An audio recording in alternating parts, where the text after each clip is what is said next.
You know how we know that the Kamala campaign is desperate? Because she's agreed to go on Fox News. It's actually going to happen for an interview. And this is kind of cool, though. Apparently, we all get to ask questions in an indirect kind of way. Brett Baer is asking for contributions, which I actually love. So we wrote down some. I'm going to have some fun with that. Also, Kamala, is she fake with everything she does in her life and her campaign and her career? Apparently accused of plagiarism now of her 2009 book? Oh, it's getting juicy on that. But it's not all about Kamala. Of course, we're going to have some fun with a psychological, sociological study that's chimed in. Science has determined now that spanking is not so bad for your kids after all. After what, last 20, 30, maybe 40 years, telling us that's the worst thing you can possibly do as a parent? Oh, that's all different now. All right, let's get to the stuff. Thanks for finding Wicked Radio. Thanks for finding me. It is Tuesday, October 15th. The month is flying by already. And finally, hopefully, wherever you are in the country, getting some cooler weather, some nice fall weather. Finally, in parts of Florida, where I am, it's starting to cool down a little bit. Thank goodness. Love it. All right, let's get to the stuff. This was a big announcement yesterday, confirmed. There was speculation this was actually happening, that Kamala Harris is going to do a Fox News interview. It's with Brett Baer. They bring out Brett whenever they need the big stuff to happen, and it's going to happen. Here's some of the details on it. It's going to tape tomorrow in Pennsylvania, because, of course, she's got to try to win Pennsylvania, right? And it's going to air tomorrow at 6 p.m. Eastern Time. Now, he's faced criticism already, and to his credit, Brett Baer has directly faced this thing. They said, why isn't it live? Why not? And fair enough, Brett Baer said, truly, that's the only stipulation they have. Everything else is completely on the table. Anything they want to ask, anything. Because the internal numbers for Kamala Harris's campaign are so bad. They never, ever wanted to do any interview anywhere near that network. All they've done is criticize them. Sometimes fairly, too. Best line I heard about this yesterday was, I don't know who came up with it, but I'm stealing it immediately. Brett Baer and Kamala Harris, during the interview, will confirm that she just won Arizona. Get it? I don't know. So that's what happens. But here's the really cool thing. And from a programming note, I really give them credit. I give him credit for this, because he's also the producer of this special report, or whatever the hell they call that thing. And again, it's going to air at 6 p.m. tomorrow after they tape it. Brett Baer is looking for questions from us, the American people, for Kamala. Now he says, I'm going to get to all the important issues, immigration, crime, inflation, all that stuff, the military even. But he wants to hear, now will they use these questions? I don't know. But he wants to hear from the common man, the common person, the men and women of this country that actually make it great. In fact, here's his announcement of what he said, and I think it's brilliant. It gives us a great opportunity. Hey everybody, it's Brett Baer in Washington, heading to Pennsylvania on Wednesday for a big interview with Vice President Kamala Harris. I have a whole list of questions already, but if you have a question, let me know. Oh, we do. On X, on Instagram, on Facebook, at Brett Baer. I'll read over those. Maybe there'll be some that I use from viewers to ask the Vice President some pressing questions about the issues of the day. If you care about something, let me know, but you can bet that economy, immigration, the big topics, they'll be in this interview. All right, and that's no big surprise, right? We know that he's going to cover all the big topics. He's a good interview, all right? He'll cover crime, immigration, all that stuff that he talked about. But how about the stuff we want to find out about? That would be fun. I wrote down some questions that you and I can submit, right? Things we're all wondering about Kamala Harris. Things that would be absolutely awesome for Brett Baer to actually ask. Question number 1. What is your favorite wine? No, let's no. What is your favorite brand of box wine? How's that? Oh, come on. You were thinking it. I just said it out loud. That's all that is. Come on. And why box wine? Even though she's loaded in more ways than one and is from California wine country, come on, we know she's a box wine kind of gal, don't we? All right, question number 2 that I don't think they're going to take, but we can try anyway. Have you ever met your husband Doug's former nanny? You know, the one that he knocked up? Yeah, I don't think that's going to make it, but we could try. We could submit it. No one's going to stop us. Brett's not going to care. He'll get a chuckle out of it. Have you ever met any of the African-American kids that you incarcerated in California because of marijuana crimes? I think it's relevant. I actually may ask that one. I think it's a great question because now did you hear this in the campaign? They're fully in support of legalizing, decriminalizing all marijuana. It's exactly what she was opposed to, by the way. That's how she boosted up her prosecutorial record in California. But, that's... and this will get to the plagiarism story. Who really wrote that 2009 book you're now accused of stealing out of Wikipedia? Page 2 of the questions for Kamala. Did you know Joe had severe dementia when they picked you as a VP candidate? I'm convinced they knew. Of course they knew. They pulled the wool over our eyes. Well, some of us. For 3.5 years, of course we knew. And more importantly, I think it's a relevant question. Again, he may actually ask this question. Who is running the White House right now? Like if there was a serious situation and somebody's got to make the call. Hopefully, hope to God this doesn't happen. Who makes the call if we need to take a military action or there's an emergency or some sort of really, really bad thing going on? Because we saw with the hurricanes, we don't know who's making that call. But what if there was something even worse, God forbid? Who's making the call right now? It's a question for you, Brett. You should actually ask her. All right, is she a plagiarist too? And again, we'll get out of the Kamala Harris stuff here in just a second. What a story this turned into yesterday. So there's a guy online you may be aware of, and he's great. He's an activist. I think I'd call him Christopher Rufo, R-U-F-O. He's online. He did some amazing stuff throughout COVID and after COVID about the school curriculum stuff, what they were teaching at schools, and he exposed a lot of this stuff. And he's become probably one of the biggest advocates of school choice for parents in the world and has made an amazing impact with a lot of this stuff. And he broke the story with some help. So I'll give you some background on this one as far as the Kamala plagiarism story. So coming from him just yesterday, and this thing took off like wildfire, from Christopher Rufo, Kamala Harris has plagiarized at least a dozen sections of her criminal justice book, Smart on Crime, according to a new investigation. Current VP even lifted material from Wikipedia. Okay, so you're reading this and you go, all right, where's he getting this from? This is a massive allegation, right? Huge. You got to have some background. Well, he's got it. He goes on to say the investigation was conducted by Dr. Stefan Weber, a famed Austrian plagiarism hunter. What a job. Like, do you put that in your business card? I am the plagiarism hunter. I am coming for you, Kamala. Who has taken down politicians in the German-speaking world. They independently, I guess he worked with them, Christopher did, confirmed multiple violations which are comparable in severity to the plagiarism found in former Harvard president. Remember her? President Gay? Her plagiarism accusations that turned out to be exactly true? Well, turns out that the mainstream media tried to douse this as best they possibly could until it took on like wildfire yesterday. Even got through to the campaign. I saw today, actually, a story that Kamala Harris apparently copied some significant chunks of her book from Wikipedia.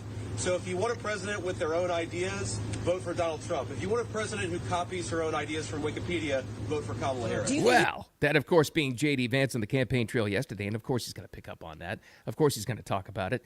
Well, being a vice presidential candidate has forced some of those mainstream networks to actually look into it. And if they want to save any credibility, they had to review it as well. Well, looky what CNN came up with last night. This is their own statement from CNN.com. CNN reviewed several of the passages highlighted by Rufo and found that Harris and O.C. Hamilton, I guess a ghostwriter, failed to properly attribute language to sources. Plagiarized works include using somebody else's work without giving them proper, appropriate credit for their ideas and words. Even if the source information is cited, still considered plagiarism if they're not paraphrased or quoted. When CNN even turns against you, you got some big, big problems. Watch this story grow. If CNN picks up on it, and they may be jumping the Kamala Harris ship. They may have, because we always talk about the politicians, and they get a hold of these internal polling numbers, and they are bad. Apparently, that's why she's doing that Fox interview with Brett Baier. They're bad. Well, CNN, as bad as they are, they still have a business model, right? They have to save some credibility. So in something that's this obvious, and they've lied about a bunch of stuff, but something this obvious, they have to try to look into it a little bit and save some credibility. So that's exactly what they're doing. I hate to ask the question, what else are we going to find out about this lady? Holy cow. All right, well, maybe it is best that if you write a book and you try to hide her, as long as you possibly can from doing any interviews, which have been disastrous. But they finally forced her into going out on the road and talking to people, and it's not gone well at all. Maybe it's not the worst idea to have her plagiarize things when she writes a book back in 2009.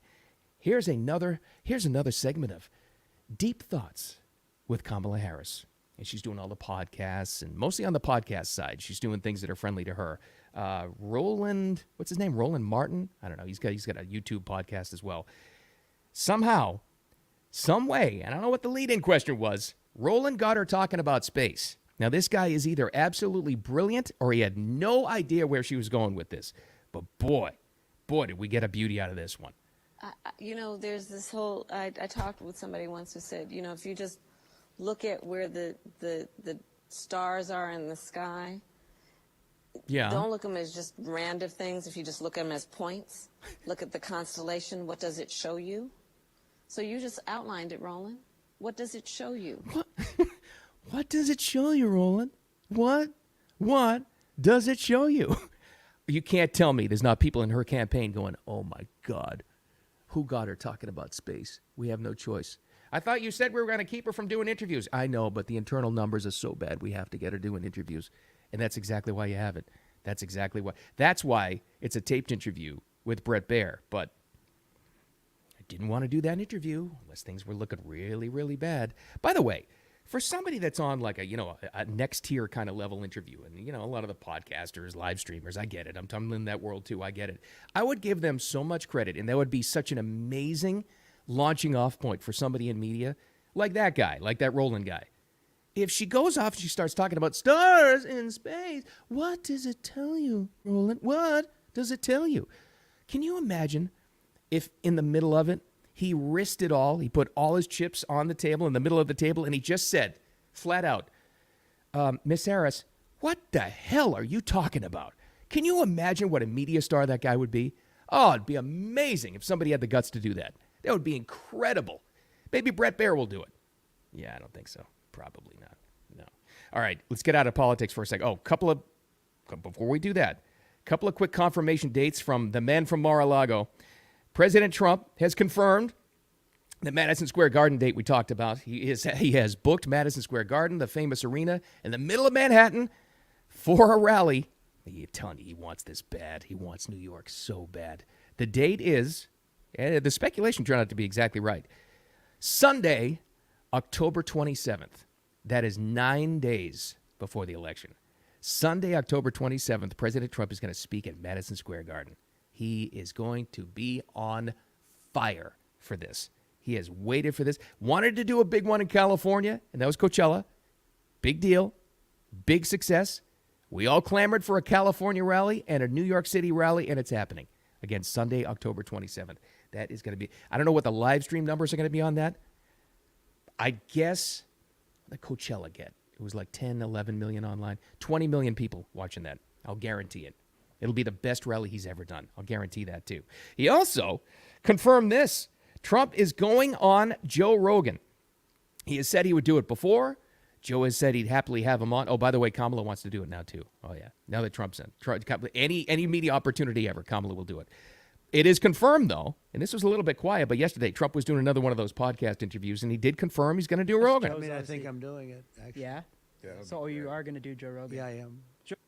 Fantastic idea. And I think he held off, and people were always speculating and saying that it's like, oh, Joe's only talking to him now because it's safe and people are coming out of the woodwork and supporting Trump. I don't think so. I think this was more on Trump's side. And he's talked to him before. They've been friendly, obviously. Rogan was he I think officially endorsed JFK Jr., and that's fine. He's part of the MAGA Avengers team, and that's fine. I think this was more on the Trump side, on the timing of this thing. I think we've all had enough experience with Trump and watched this guy operate for so many years now. We get how it works, right? He's a marketer, and he's a promoter, and he's a smart dude. The reason why the Madison Square Garden rally is 9 days before the election is you want to get the most bang for your buck. The reason why, probably right around that time, maybe right before Election Day, he's going to do Joe Rogan, that'll be the one that gets remembered, right? That'll be the one that, of all the live stream interviews, of all the streamers he's talked to and the podcasters and the off-the-normal circuit kinds of things, the Rogan interview is the one that everybody's going to remember. That'll be top on people's mind for people voting on Election Day. is the Rogan thing. That's why. I don't think there was any hostility whatsoever. And he didn't hesitate whatsoever in saying he was going to, of course I'm going to go on Joe Rogan. And of course Joe is going to say, of course I'm going to talk to President Trump. You kidding me? Of course I am. Rogan would also, that might be the guy. He would do it. Kamala probably isn't going to do Rogan. Probably not going to go on that show. But he would be the guy in the middle of it to say, are you drunk? What are you talking? Like, what? You don't make sense. You're a word. What are you talking? Somebody needs to say it. Please.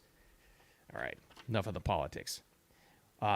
Science/psychology/parenting has checked in with an interesting story. So if you're a parent like I am, you've been told, I know you've seen this, I know you heard this, spanking your kids is the worst thing you can possibly do. Oh, God. Oh, it's just gonna cost you millions in therapy. You'll be broke. Oh, you can't spank your kids, whatsoever, right? And I'm not one to sit here and say whether or not you should spank your kids. I'm not, parenting is an issue where you got to make your own decisions. Full disclosure, I did not spank my kids. Should we have as parents? Probably. But I didn't because I'm a big softie and I didn't have the heart to do it. But that's your own personal decision. But here we go. Out of left field somewhere is a brand new study that tells us parents spanking kids may result in less than 1% variation of childhood outcomes. What the hell does that mean? Here's what it means. You may not have that big an effect on kids after all. This is coming from an organization and a study, an outlet. I want to make sure I have this right.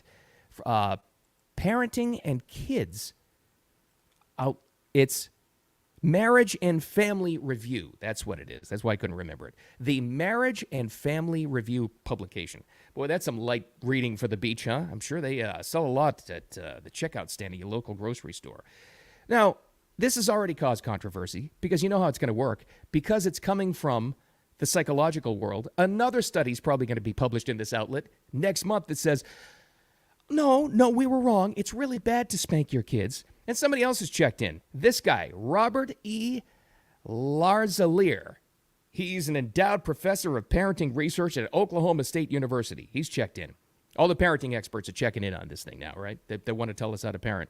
He says it's only bad if you do it too much or from a place of malice. Who spanks your kids who isn't coming from a place of malice? You know what's parenting like? You want to I just want to spank those kids. They're misbehaving. That's a place of malice. So bottom line is, it's your decision, parents, whether or not you want to spank your kids. Who knows? Science doesn't know. Psychology doesn't know. All I know is this. As I'll call myself a veteran parent now. My girls are 20 and 22. They will remember this if you do make that choice. Not judging. But if you do spank your kids, remember one thing. You're going to be old someday and we're all living longer. They're going to be changing your diapers if you're lucky. If you're in a position where you're in diapers as an old person, they'll remember that you spanked them. They might wind up spanking you. Just saying. I'm just saying. Or the other angle. My kids are 20 and 22. Maybe I'll start spanking them. How would that go? Not well. All right. Middle of October. We're rolling right through. Thanks so much for finding me. As always, thanks for finding the podcast and the live stream. It'll live on throughout the day on X and YouTube as well, and the audio version on Apple Podcasts and Spotify, which has been going great. And I appreciate you sharing that, reviewing, commenting, sharing along. And don't forget those comments. Getting into Brett Baer as well for some of the questions for Kamala, which will air tomorrow. We'll have all kinds of fun with that as well. Have a great day. Remember, your kids are going to spank you if you spank them. That's our thought for the day, as well as this. More importantly, don't take any crap from anybody. Have a great one. We'll talk to you tomorrow.